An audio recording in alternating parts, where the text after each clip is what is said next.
Bien, tenemos una comunicación telefónica con el economista Andrés Borenstein. ¿Qué tal, Andrés? ¿Cómo te va? Aquí Alberto Roscolquier te saluda y por supuesto te da las gracias por estar compartiendo con nosotros tus conocimientos.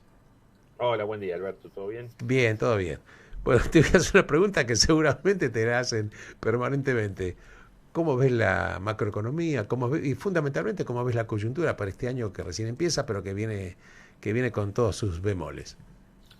Bueno, este va a ser un año difícil, más difícil que el año pasado, en el sentido que vamos a tener una inflación bastante parecida, en torno del 100%, 105, o sea, el año pasado cerramos con 94,8, así que digo, en el mismo rango de precios uno no puede pronosticar al segundo decimal, pero en el mismo rango de precios, pero con una economía mucho más parada, en el sentido de que el crecimiento estimado por mí y por la mayoría de mis colegas está en cero.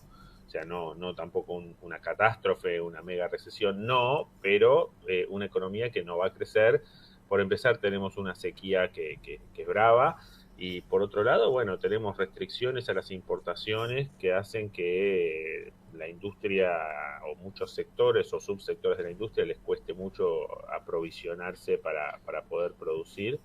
Así que en esos dos sectores la veo difícil, por ahí le va mejor sí al sector de esparcimiento, ¿viste? Todo lo que viene por el turismo probablemente le siga pudiendo crecer ese sector, que además tiene mucho para recuperar de lo que se perdió en la pandemia. Pero una economía, digámoslo así, más o menista.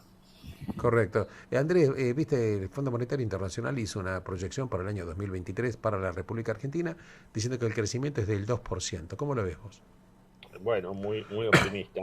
Muy optimista. Muy, Claro, te lo comento porque sí, correcto. muy optimista. Sí, el fondo a veces, muchas veces tiene esos compromisos con los países, como la Argentina dijo el 3, no podía decir el 3 porque eso es groseramente optimista, pero tampoco quiere desairarlos, pero no hay forma de que crezca. No hay forma, no, en la economía y en Argentina nunca podemos descartar nada, pero yo veo, digamos, para ser un poco más humilde, eh, de muy baja probabilidad que la economía en su conjunto crezca 2%.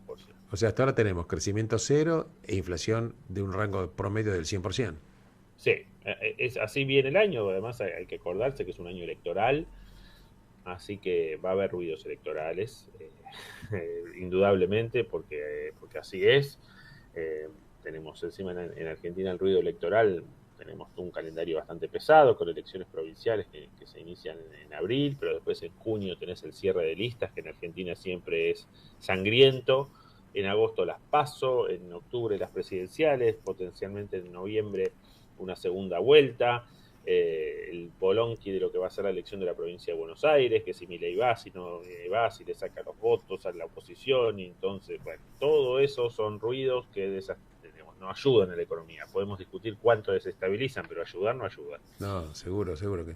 eh, la verdad que el panorama es bastante complicado, porque si vos te pones a pensar entre el cepo y la sequía, que pega duro, la sequía pega duro. La verdad que entonces tenemos que seguir esperando también que este año el cepo va a seguir, obviamente, con lo cual no vamos a tener posibilidades de que, o sea, vos no ves que haya un cambio económico importante por parte de este gobierno. ¿Cómo será el plan? ¿Llegar de alguna manera? Bueno, por supuesto, o sea, no veo que haya un cambio de este gobierno porque no lo están ni siquiera proponiendo. Es decir, da la impresión de que el cepo no les parece mal. ¿Entendés?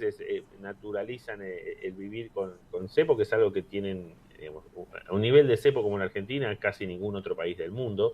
Pero bueno, uno puede a veces entender que los países ponen algún tipo de cepo como medida emergencial frente a un shock. Pasó en septiembre del 2019 frente a la inesperada derrota de Macri en las PASO, en donde los capitales empezaron a salir de Argentina, entonces, bueno, hubo que poner un cepo.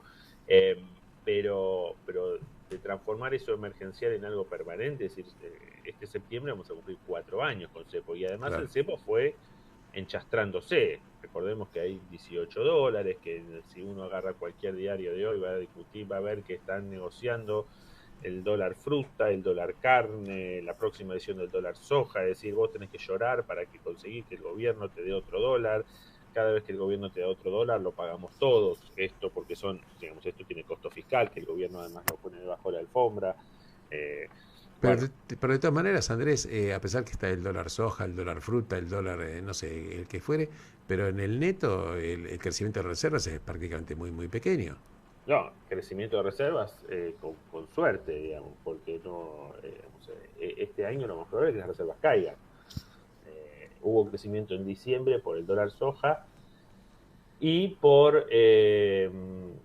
y porque entró plata del FMI en diciembre, pero esa plata del FMI que entró en diciembre era para hacer unos pagos que había que hacer en enero. Entonces, cayeron las reservas en enero, en febrero van a caer seguro. Y bueno, podrá levantar circunstancialmente si meten otro dólar soja, porque por más que además hablemos de dólar fruta o otros tipos de dólares, eh, los otros productos no son tan intensos como la soja. Es decir, vos no podés conseguir 3.000 millones de dólares con Claro, claro. exportación de manzana y pera, que es muy importante en Río Negro, pero no es un producto macroeconómicamente tan significativo como lo es lo que son cereales y oleaginosas, ¿no? Entonces, Seguro. es más probable el dólar maíz, quizás que... Seguro. Una preguntita, como dice nuestro amigo Martín, directo. ¿Cómo ves la posición del Banco Central con este mega endeudamiento de casi 11 billones producto de los pases pasivos y de la LELIC? Bueno, esto es obviamente un problema y justamente una de las formas en las que uno ve que el problema no es que se soluciona, pero que no explota, es con más inflación. Porque acá el secreto es que la inflación te vaya licuando eso. Es Entonces correcto, pero el problema es que... las tasas efectivas están a par y paso de la inflación. Bueno, ese es el tema. Entonces, por eso es cuando alguien dice, muchachos, voy a bajar la inflación al 60%. Bueno, ojalá la inflación baje al 60%, Ojalá. pero tendrías un problema gigante en dos frentes. Uno es con los bonos del Banco Central, porque la tasa efectiva de esos bonos hoy está en 107, es decir, que te explotan. Tendrías que bajar la tasa muy rápido en el Banco Central, cosa que la veo difícil. Y la segunda cuestión es la fiscal, o sea, parte de la moderación fiscal de masa se hizo a costa de licuar jubilaciones. Entonces, si vos bajás la inflación, vas a tener que subir las jubilaciones, dada la fórmula de ajuste previsional que está en la ley. Entonces, dado que las jubilaciones son por lejos el gasto más importante del presupuesto argentino, si vos tenés que empezar a subir las jubilaciones, empezás a hacer agua por el lado fiscal. Y esto es lo que, digo, obviamente todos quisiéramos que las jubilaciones sean mejores y todo eso. Lo que estoy tratando de significar es que esto es como en los tres chiflados, ¿viste? Cuando Sí, Moe claro, arreglaba un caño y paraba de salir agua de un lado y después el agua le salía por el otro lado del caño a Larry o a Jem. claro. Bueno, entonces vos podés a lo mejor tener suerte o ser o tener la capacidad para arreglar un problema, pero en esta arquitectura endeble de Argentina, el arreglar un problema en A hace que te explote otro en B. Por eso es que me cuesta ser optimista. Sí creo que el plan llegar puede llegar. Es decir, tampoco soy de los que te dicen, no, esto es una mega recesión, una No, no, se hiperinflación, va a una... llegar. Yo coincido contigo, Andrés. Se va a llegar. La pregunta con unas distorsiones enormes, lo cual haría pensar, y me gustaría tu opinión. ¿Vos ves que el próximo gobierno, en el caso que fuere de la oposición, digo en el caso, ¿no? Porque en Argentina puede pasar todo, alumbraría un nuevo Remes-Lenikov para poner en caja algunas situaciones?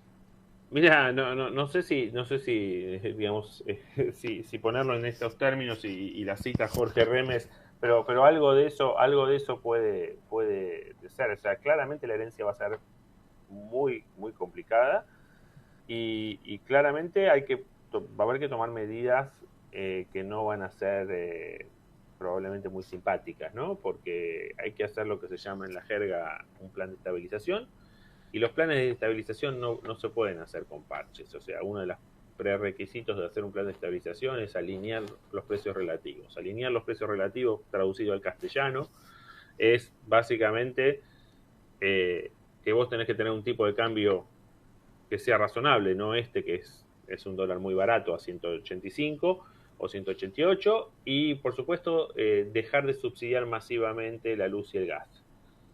Bueno, hacer esas dos cosas como prerequisito de un plan de estabilización que tiene muchísimos otros condimentos, es una medida que es impopular. Pero bueno, a mí me parece que cualquier gobierno, no importa quién gane, no importa el personaje, Correcto. no importa quién sea el equipo, incluso si el próximo gobierno fuera un gobierno peronista, estoy diciendo, yo creo que lo que va a tener que hacer es una terapia de shock en donde cada uno tendrá sus detalles de implementación, Correcto. pero todos harían lo mismo, porque además quien gane se va a pensar en 4 años, no se va a pensar en, si uno dice, ¿por qué no lo hacen ahora? Y porque a este gobierno le quedan 8 meses. En cambio, quien gane se va a pensar en 4 y 15, ¿no? Entonces va a decir, bueno, yo pago el costo, y además lo pago cuando soy popular, cuando tengo el millaje en la cuenta, Claro. lo pago al principio para tratar de generar, luego de unos meses, una economía estable y que pueda ser la plataforma de crecimiento para las muchas oportunidades que tiene Argentina, que las tiene de verdad, que hay un montón de sectores con Con capacidad y potencialidad. potencialidad, claro. Totalmente. En pocas palabras, el gradualismo ya no funciona. Bueno, el problema del gradualismo hoy es una discusión abstracta, porque recuerden que cuando Macri tomó la decisión de ser gradual, tenía financiamiento para la transición. O sea, Wall Street estaba desesperado por prestarle plata a la Argentina en diciembre del 2015 y los primeros meses del 2016. Después dejó de estar desesperado, pero en los primeros meses, entonces Macri, por un lado político, no tenía mayoría en ninguna de las dos cámaras, entonces digo, hacer un programa de shock sin tener nada en el Congreso es sumamente difícil, pero además, mientras tanto, viene gente que me dice, no te preocupes por el déficit, anda bajándolo, pero yo mientras tanto te financio. En este caso, quien herede el próximo gobierno no va a tener financiamiento por el déficit, ni interno ni externo. O sea, se va a Eh, enfrentar con la realidad. Se va a enfrentar con la realidad. Entonces por eso digo que el gradualismo es una cuestión medio abstracta, eh, porque al no tener financiamiento, vos lo único que te queda es cortar. Entonces después ahí sí, a la discusión política de qué corto, cómo corto, eh, si es todo con gastos o puedo subir impuestos, bueno, da la impresión de que los impuestos ya son Ya muy está, altos, ya creo que entonces están en el tope. claro, Top. Va, digo, acá siempre los políticos se encargan siempre de encontrar alguna beta nueva a nivel impositivo, pero la verdad que están ya casi en forma insoportable.